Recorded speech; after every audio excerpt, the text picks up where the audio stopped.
हम लगातार बात कर रहे हैं पीओके की, जहां एक जबरदस्त आंदोलन चल रहा है। गोलियां चलाई जा रही हैं, जिसमें 7 से 8 लोग कल मर गए थे। पाकिस्तानी सेना में भी सब कुछ ठीक नहीं चल रहा है। पाकिस्तानी सेना को झोंका जा रहा है और विलेन किसको बनाया जा रहा है? पाकिस्तानी सेना को। लोग कहते हैं ना कि इसमें भारत क्यों नहीं बोल रहा, वो क्यों नहीं बोल रहा। अरे वो पाकिस्तान खुद उलझा हुआ है बहुत बुरी तरह से, तो इसको क्या बोला जाए।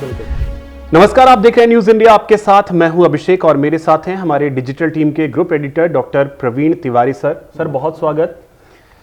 दोस्तों, हम लगातार बात कर रहे हैं पीओके की, यानी पाक ऑक्यूपाइड कश्मीर की, जहां एक जबरदस्त आंदोलन चल रहा है।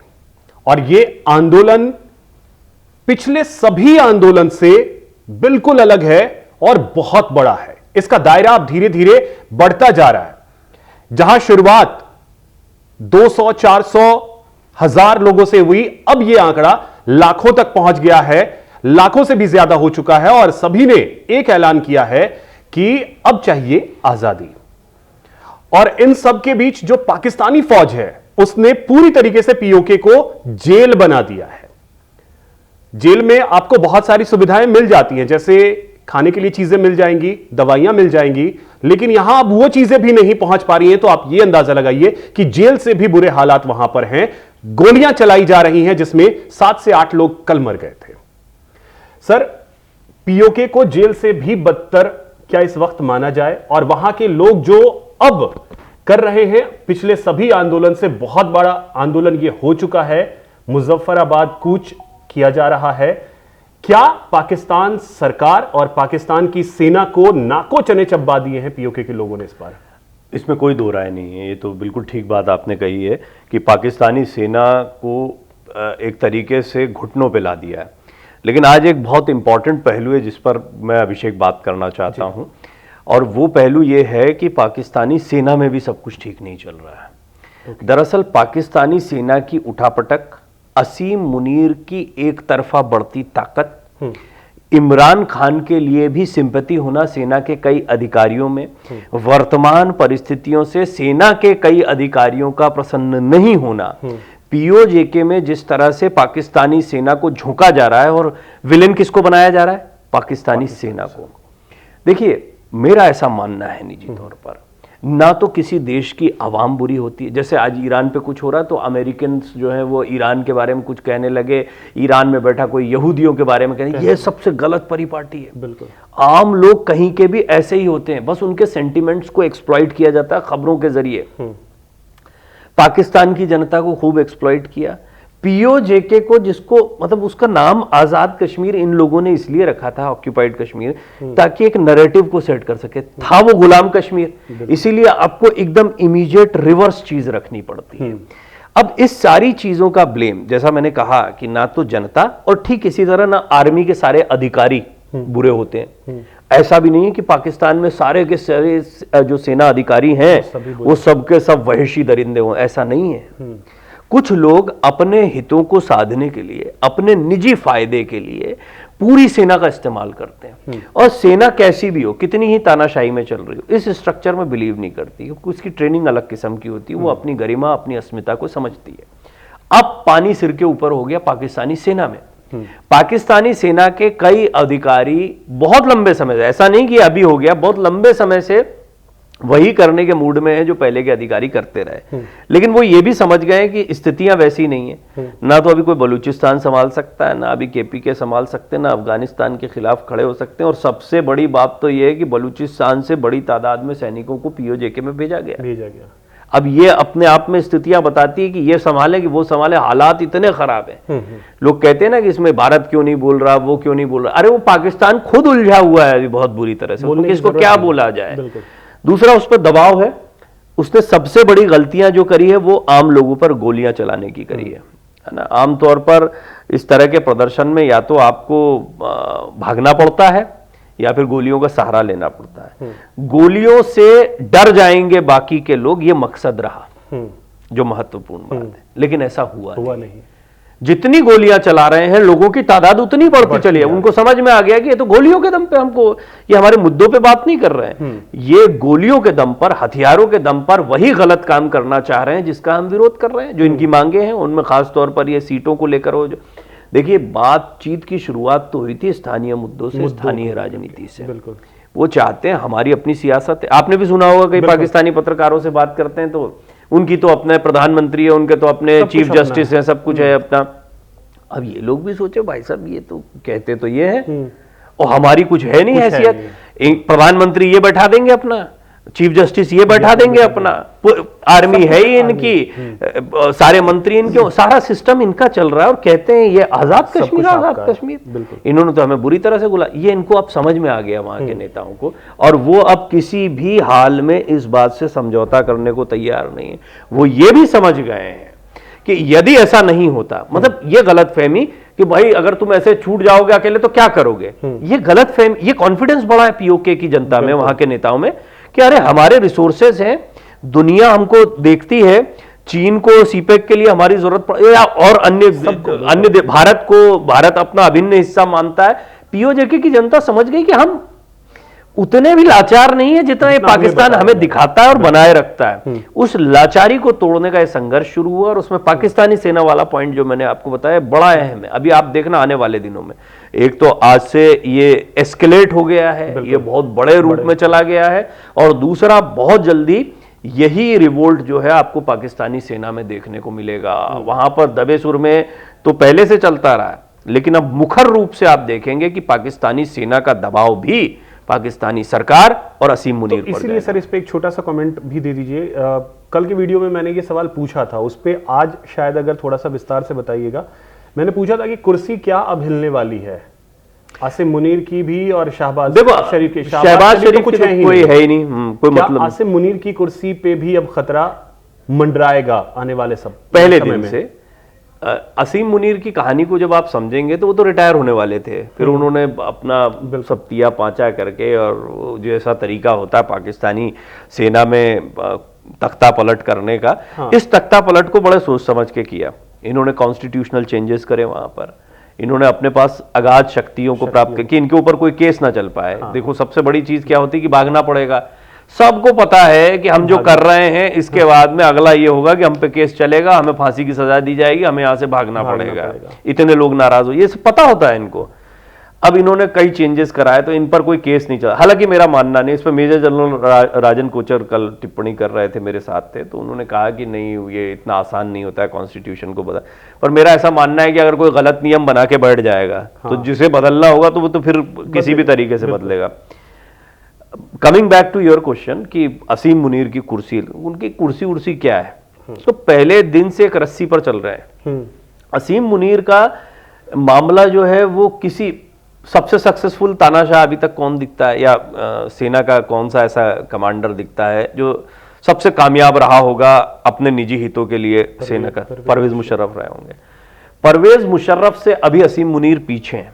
यहाँ पर जैसे नेताओं के बीच में लकीरें खींची जाती है ना कि कौन सा प्रधानमंत्री कितना सक्सेसफुल रहा, यहाँ पर यह कि पाकिस्तानी सेना का कौन सा हेड ऐसा रहा है जिसने पाकिस्तान की सियासत को ज्यादा बेहतर तरीके से, क्योंकि चलाती वहां पे सियासत, ये आज की बात नहीं है, तो उनकी परंपरा है और ऐसे ही चलना है इनको, और उसको चलाए रखने का काम अमेरिका करता है। इस पर भी हमने बात की थी कि दरअसल पाकिस्तान को अमेरिका और चाइना रन करते हैं, और उनको रन करने का तरीका ये है कि ये सशस्त्र, ये देश जो है सेना के पास एक देश है वाली बात हम कहते हैं, अन्य देशों के पास सेना होती है, पर यहाँ का मामला अलग है।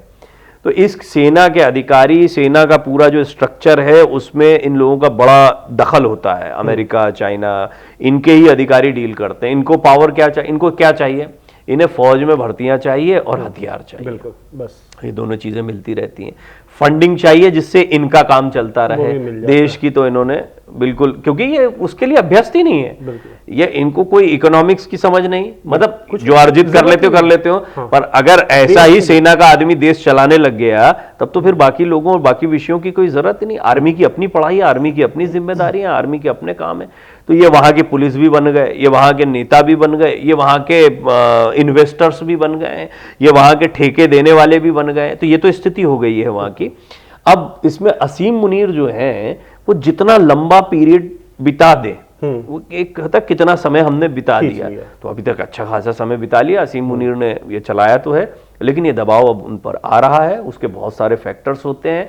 ये वैसी सियासत की बात है जैसे कई आपने सियासतदानों के बारे में सुना होगा बहुत पुराने समय पर।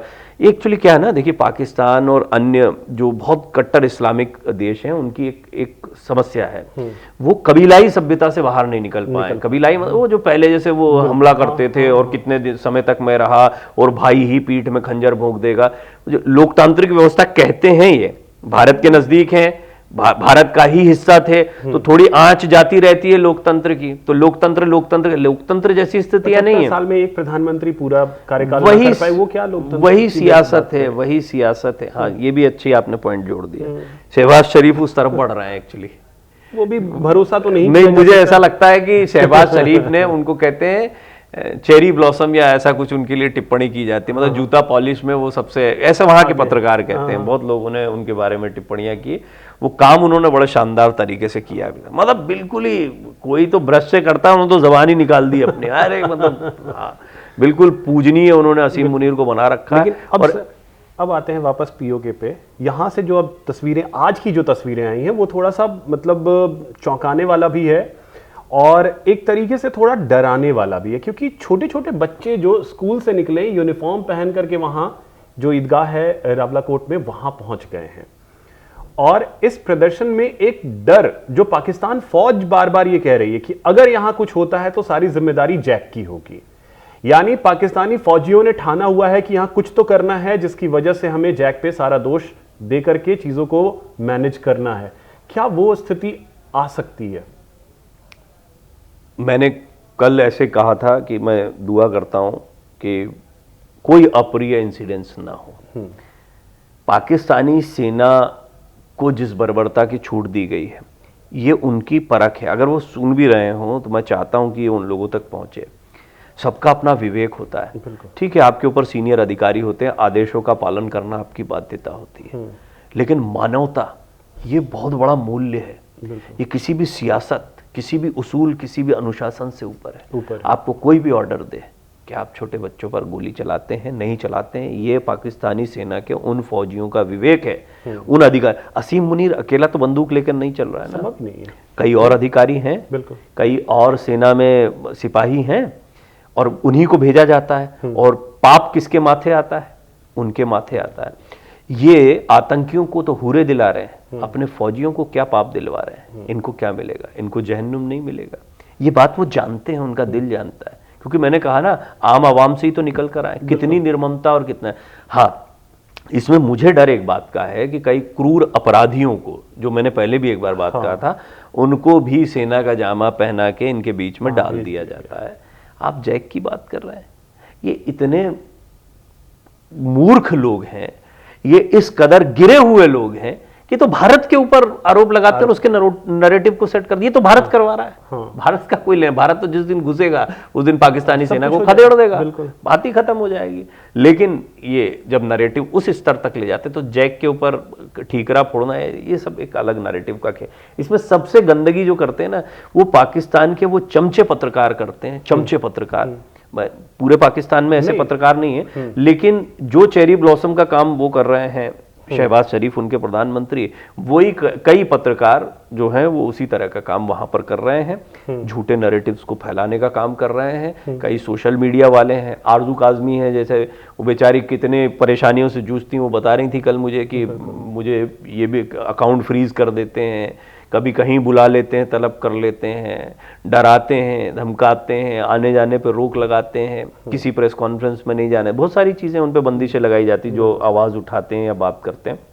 हालांकि वो पाकिस्तान के हित की बात करती, ऐसा नहीं है। बस ये है कि पाकिस्तान में रहकर अगर वो इन चीज, ये तो सारी दुनिया देख रही है, सिर्फ पाकिस्तान की जनता को देखना बाकी है। पीओजे की जनता ने समझ लिया, अब पाकिस्तान की जनता को देखना बाकी है। उन्होंने बेचारे निकले थे, इमरान खान के समय पे आ गए थे वो सड़क पर, लेकिन उनको तो सेना ने तुरंत घरों के अंदर कर दिया। उसके बाद कोई साहस ही नहीं कर पाया, कोई आंदोलन नहीं छेड़ पाया। उन्हें पता है कि ये तो भैया यहाँ रहना है, तो असीम मुनीर कहना है। और शहबाज शरीफ को बिल्कुल एक बिना रीढ़ का पुतले की तरह बैठा रखा है। जो आपने बात कही थी कि जैक के ऊपर ये फोड़ दिया जाएगा इसका ठीकरा, देखो बच्चे हैं, अगर बच्चों को भेजने का साहस और बच्चों में आने का साहस आ गया ना, तो इसका मतलब अब पीओजेके की आज़ादी के दिन नज़दीक आ गए हैं। हाँ, इसमें सतर्कता बरतनी चाहिए। मैं निजी तौर पर अगर मुझसे बोलोगे तो मैं तो ये कहूँगा कि बच्चों की आड़ किसी को नहीं लेनी चाहिए, न अपराधियों को। पर यहाँ पे किया, ये सिखाया किसने इनको? तो इन्हीं बच्चों की आड़ में आतंकियों को पाला है। क्यों नहीं भारत ने हमले किए, या भारत अभी क्यों नहीं घुस जाता? भारत को हमेशा चिंता आतंकियों से ज्यादा ये होती है कि आम लोगों की होती है, बच्चे ना मारे जाएं, महिलाएं ना मारी जाएं, बुजुर्ग ना मारे जाएं, इनकी चिंता होती है। ये भारत में मानवीय मूल्य है, लेकिन पाकिस्तान में नहीं है। अब ये अगर भेज रहे हैं तो मैं तो कहूंगा कि पहले तो पाकिस्तान की सेना के उन जवानों से, उन अधिकारियों से जिनके पास ये कंट्रोल है, कि अगर कोई शांति प्रिय तरीके से, बच्चे तो अब कोई बंदूक लेके आ नहीं रहे, शांति प्रिय तरीके से अपना प्रदर्शन कर रहे हैं, तो आपका खुदा आपको देख रहा है। एक तो वो पॉइंट हुआ सर बच्चों का, और जो महिलाएं हैं, महिलाएं तो शुरू से आ रही थी, और छोटे छोटे बच्चे स्कूली यूनिफॉर्म में वहां पहुंचे। अब एक और चीज खबर ये आई है कि जो 16-17 हजार के करीब पुलिसकर्मी बताए जाते हैं पीओके में जो तैनात हैं, उनके बारे में खबर है कि उन्होंने भी इस प्रदर्शन का, इस आंदोलन का समर्थन कर दिया है। देखो, अगर ये हो जाता है तब, ये आपका बड़ा इंपॉर्टेंट सवाल है, मुझे लगता है इस पे एक चर्चा करना है आप पूरी। पीओजेके की पुलिस और आर्मी का फर्क भी तो हमको समझना पड़ेगा। पीओजेके में पुलिस को अगर आप डिफ्यूज ही कर दें, बिना रीढ़ का कर दें, पुलिस के माथे कुछ छोड़े ही ना, उनको ऐसी जिम्मेदारियों में लगा दें जो जिम्मेदारियां उनके स्तर से बहुत नीचे की हैं, तो वो तो वैसे भी खत्म है। अगर हथियारबंद सेना के जवान वहां पर मौजूद हैं, सेना ने अपने कंट्रोल में पूरे इलाके को ले रखा है, जो हमेशा लेकर रखते हैं, तो पुलिस तो वैसे भी बहुत स्थानीय मुद्दों के लिए रह जाती है। तो पुलिस कौन है? पुलिस वहीं के लोग होंगे, वहीं के स्थानीय लोगों ने अपनी व्यवस्था बनाई होगी, वो क्यों नहीं आएंगे? ये गुलामी उनके लिए नहीं है क्या? उन्हें पता है हमारा देश है, यहाँ हथियार हमारे पास होने चाहिए थे, व्यवस्था हमें जमा, ये तो हमें ही जो है किनारे कर दिया गया। तो मुझे लगता है कि ये एक बड़ा इंटरेस्टिंग और बड़ा मुद्दा है, इस पर हम डेफिनेटली डिटेल में बात करेंगे।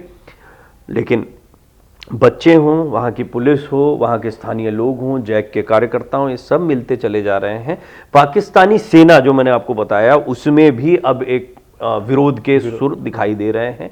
तीसरी महत्वपूर्ण बात है कि सबके बीच में मानवीय मूल्यों को समझने के लिए वो उन लोगों को तय करना पड़ेगा, डिसीजन वहीं पर लेना है कि आर्मी के अधिकारी और सिपाही ये तय करें कि नहीं, बच्चों को नहीं छुएंगे, चाहे कोई कितना ही बड़ा अधिकारी कहता रहा, चाहे हमारे साथ कुछ हो जाए। दूसरा, यहाँ प्रदर्शनकारियों को भी ये समझना होगा कि राजनीति में हम कैसे सुरक्षित से सुरक्षित रहें।